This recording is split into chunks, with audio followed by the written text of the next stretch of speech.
here we are. Welcome, ladies and gentlemen, to Polar Knight, spawning in the bottom position as the red Protoss player. From Team YoFlash Wolves, it is San. Currently up 1-0 in this best of 3.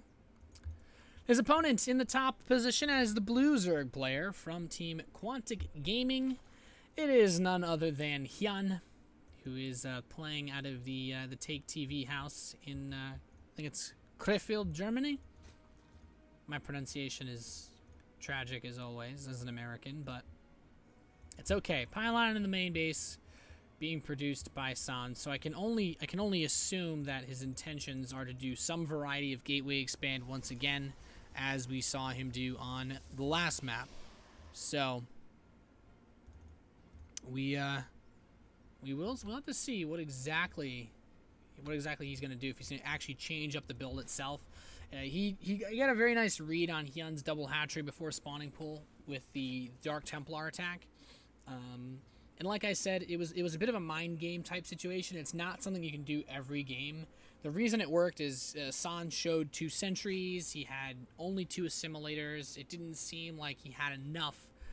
It honestly didn't seem like he would. I wouldn't have expected him to have enough resources to actually get Dark Templar while doing that build. So it was a very well thought out, very well planned attack from San.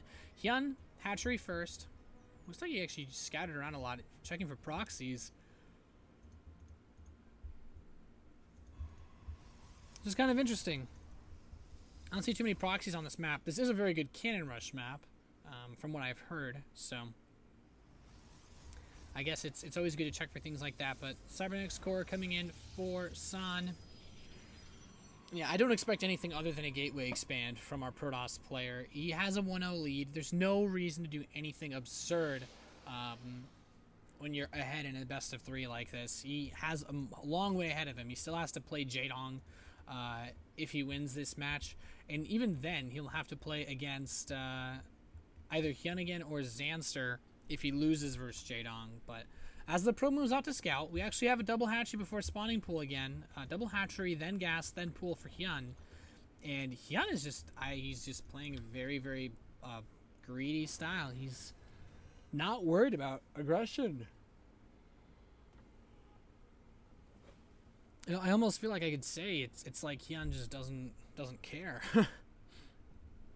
He's not planning. It doesn't seem like he's worried about any type of attack. Obviously, any type of attack could do damage, but the only Zealot for San is chilling at home, so he's not worried.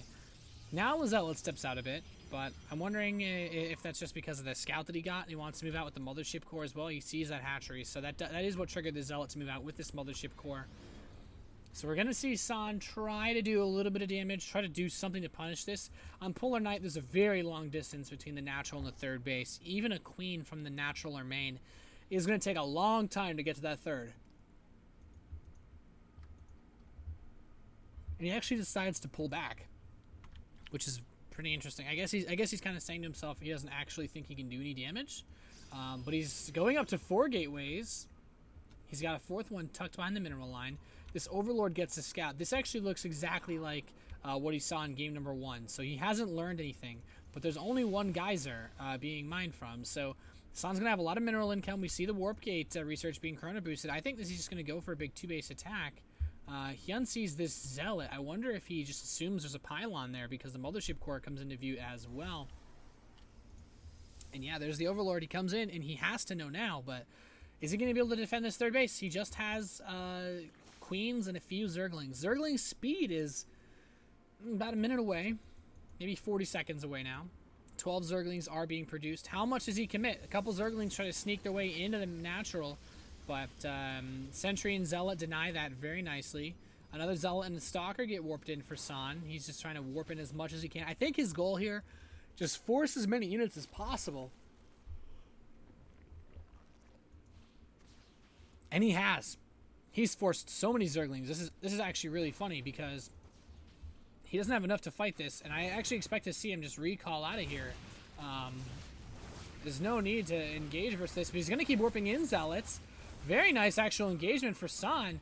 And he's just going to push through these Zealot. Man, Zerglings, I always get impressed by it. Wow, Queen's off creep in time warp. Is it possible to be slower?